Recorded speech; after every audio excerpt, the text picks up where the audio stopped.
behavior. Menurut Watson, belajar itu kan adalah sebuah proses interaksi antara stimulus dan respon. Namun, stimulus dan respon itu yang dimaksud harus dapat diamati dan diukur.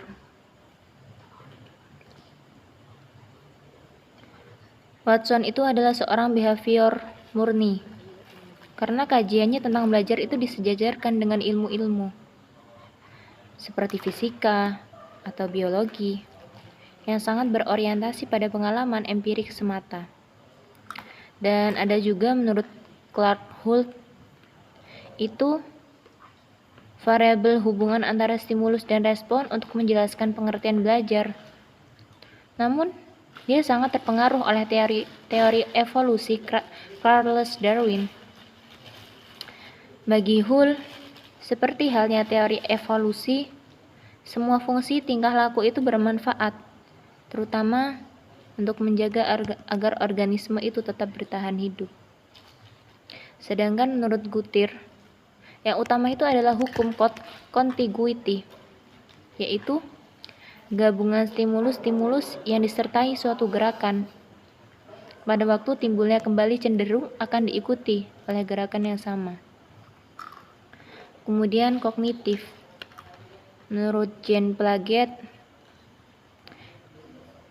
perkembangan kognitif itu merupakan suatu proses genetik, yaitu suatu proses yang didasarkan atas mekanisme biologis perkembangan sistem syaraf. Kemudian ada juga menurut Jerome Bruner.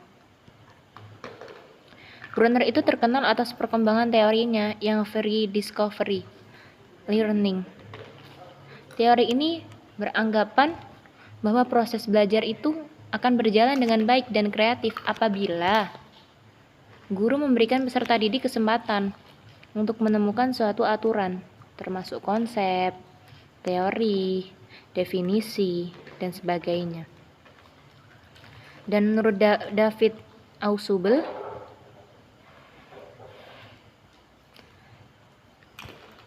belajar kognitif itu adalah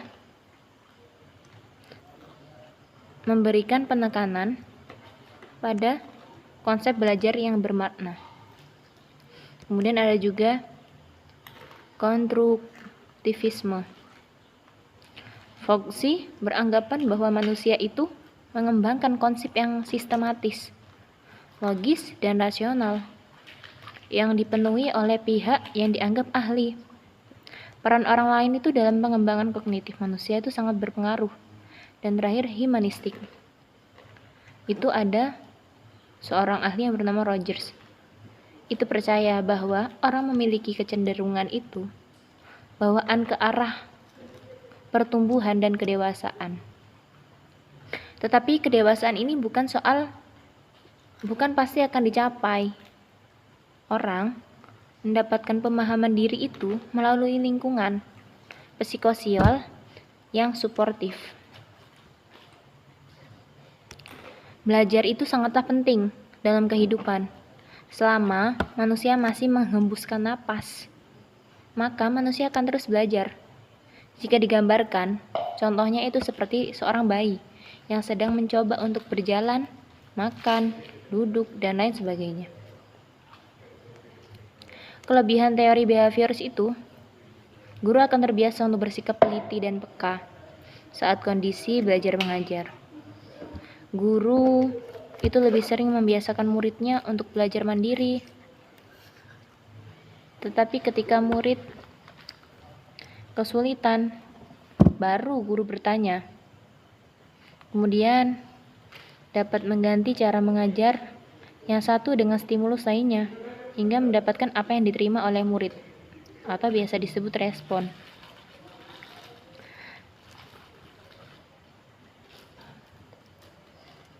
Dengan teori belajar ini sangat cocok untuk mendapatkan kemampuan yang mengandung unsur-unsur kecepatan. Tapi teori ini juga memiliki kekurangan. Tidak semua pelajaran itu dapat memakai teori belajar behavioristik.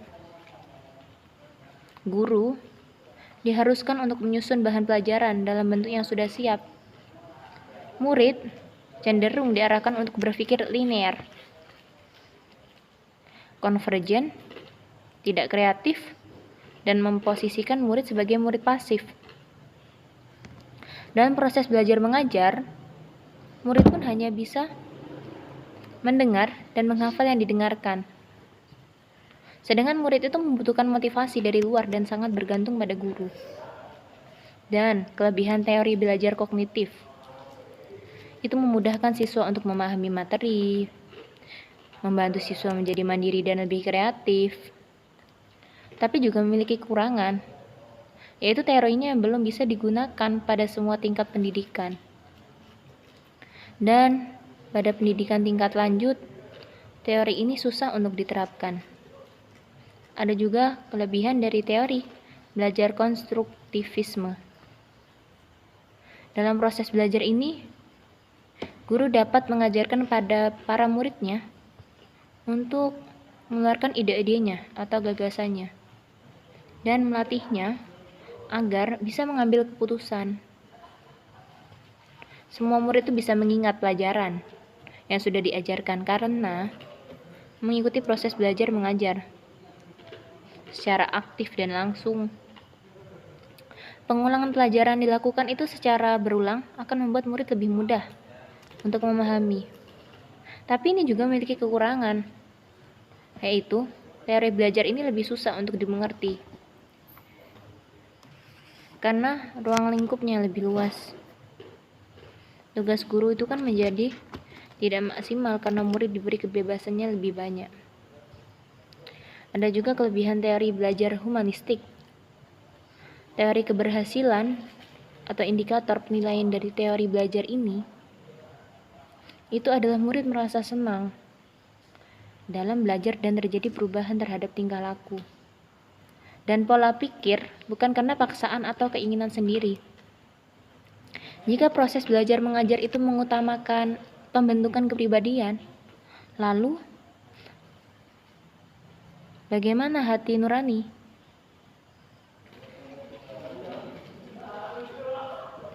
Dan balik lagi, humanistik pun memiliki kekurangan, yaitu pada teori belajar pada murid. Maksudnya, murid itu tidak mau mengerti akan potensi dirinya, maka murid itu akan tertinggal proses belajar mengajarnya. Dari sini, kita bisa mengambil kesimpulan bahwa setiap teori belajar itu mempunyai kelebihan dan kekurangannya. Jadi setiap guru atau pendidik itu sebaiknya mencari teori belajar yang sesuai dengan karakter dari setiap murid. Dengan pemilihan teori yang benar, maka proses belajar itu akan nyambung, akan lebih maksimal, dan hasil yang didapatkan dari proses itu berdampak baik bagi murid atau peserta didik.